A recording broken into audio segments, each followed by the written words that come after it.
Lorsque Tom a cédé à sa cupidité et volé une vieille dame, il ne s'attendait pas à la revoir dans sa chambre, ni à apprendre la véritable raison pour laquelle elle transportait autant d'argent. Tom Pullman voulait devenir milliardaire un jour. Toutefois, pour l'instant, il se contenterait d'un scooter. Pas n'importe lequel, bien sûr. Il fallait au moins qu'il soit à la hauteur des scooters de ses amis. Chaque fois que Tom en demandait un à ses parents, il répondait toujours la même chose, « Non, tu ne peux pas avoir de scooter. Nous sommes en train d'économiser pour une nouvelle maison. » Tom en avait assez que ses amis se croient meilleurs que lui. Bien sûr, ils étaient tous des décrocheurs comme lui, et tous leurs parents avaient aussi des difficultés financières. Mais ces garçons trouvaient des petits boulots, faisaient des farces à des inconnus et se faisaient de l'argent de poche. Tom savait que les garçons faisaient aussi des choses louches. Il les avait vus voler à l'épicerie du quartier à plusieurs reprises. L'un des garçons dont le père travaillait comme concierge avait également passé 2 nuits en prison. Mais ce même garçon avait le meilleur scooter et la plus jolie petite amie, pensa Tom. Si Tom en avait eu l'occasion, il aurait aussi fait des petits boulots. Il aurait évité les affaires louches, bien sûr. Mais grâce à son père, Tom n'avait aucune chance de se faire de l'argent de poche. Monsieur Pullman n'était qu'un ouvrier d'usine, mais il avait une voix et une intelligence qui forçaient le respect. Il était loin de gagner assez d'argent pour se payer un scooter ou un meilleur chauffage à la maison. Et Madame Pullman ne faisait que soutenir les projets de son mari. Pullman pensait que Tom était un enfant doté d'un énorme potentiel et il mettait tous ses efforts et son argent à l'exploiter. À chaque anniversaire, alors que les amis de Tom recevaient des jouets et des vêtements, Tom recevait des livres et encore des livres. Par conséquent, il était de loin l'adolescent le plus cultivé du quartier. Cependant, Monsieur Pullman savait aussi que Tom était un adolescent influençable. Et même s'il était très strict avec Tom pour l'empêcher de s'égarer, au fond, personne n'aimait Tom plus que M. Pullman. Pour Tom, c'était frustrant de garder la tête baissée et de se concentrer sur ses études alors que les jeunes de son âge s'amusaient. La partie la plus embarrassante de sa journée était peut-être de prendre le bus public surchargé pour se rendre à l'école et en revenir. Si est-il lors d'un de ces trajets en bus que Tom a trouvé la solution à tous ses problèmes. Si est-il du moins ce qu'il pensait. Une femme âgée était assise à côté de lui, sur le siège côté fenêtre. C'était une vieille femme maigre, mais Tom avait à peine la place nécessaire pour s'asseoir à côté d'elle. Si est-il parce que la femme avait gardé un sac polochon à côté d'elle. Tom était en colère en regardant la femme âgée s'endormir confortablement tandis qu'il luttait pour ne pas tomber.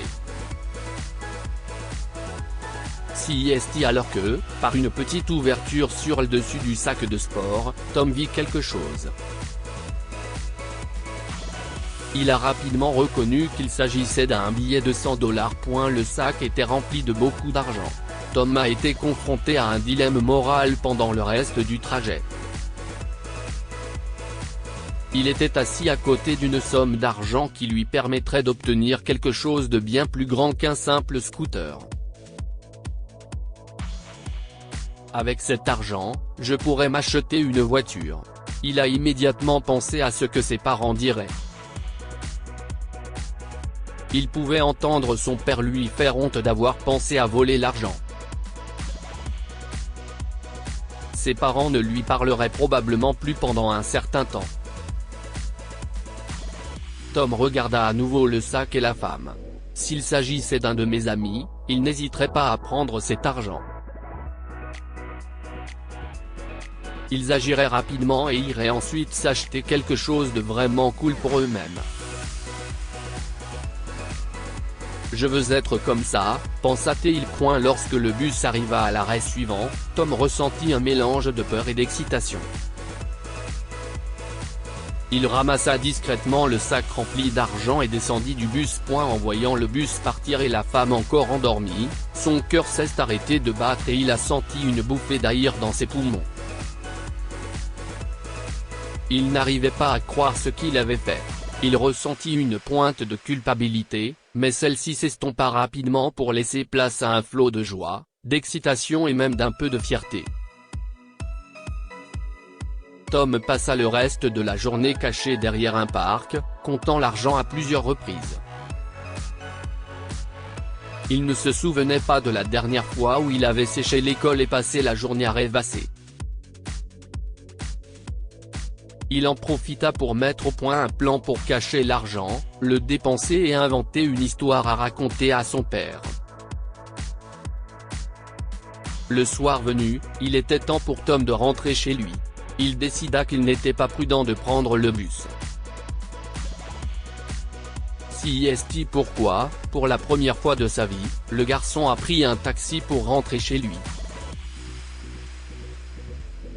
Il se sentait privilégié d'être un passager se relaxant sur la banquette arrière d'un simple taxi.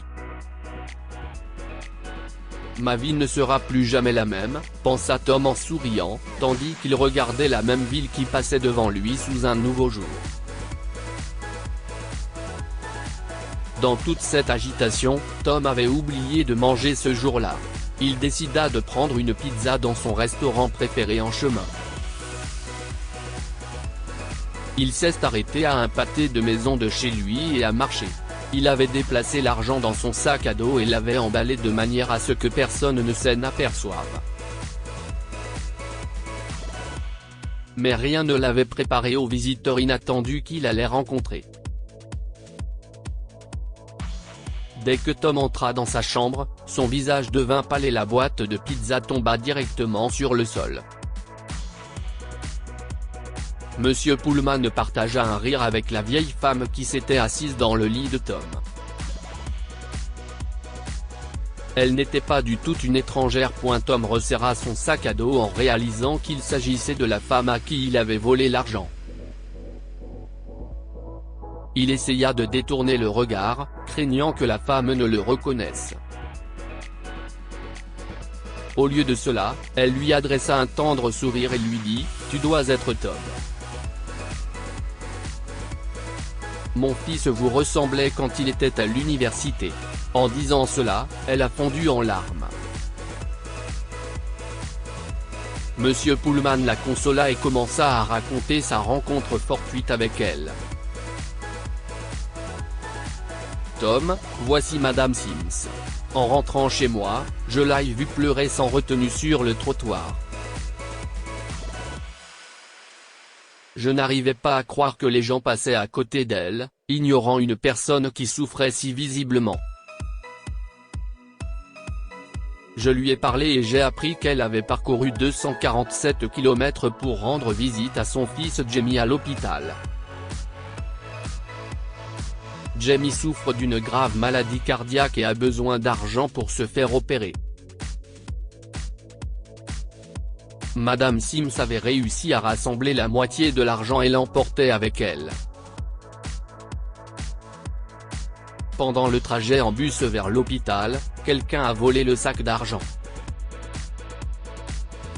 Elle a interrogé les passagers, mais n'a trouvé aucun indice. L'opération de Jamie est prévue pour demain, mais elle n'aura pas lieu si elle ne paie pas l'argent. Elle était tellement désemparée et perdue que j'ai décidé de la laisser rester avec nous jusqu'à ce que cette affaire soit réglée. Tom tenta de cacher la honte qu'il sentait naître en lui. Je suis désolé de l'apprendre, madame. Tom, pour l'instant, nous allons aider Madame Sims avec l'argent. Je lui donnerai tout ce que nous avons économisé pour la construction d'une nouvelle maison. Cela signifie que nous devrons vivre frugalement pendant un certain temps.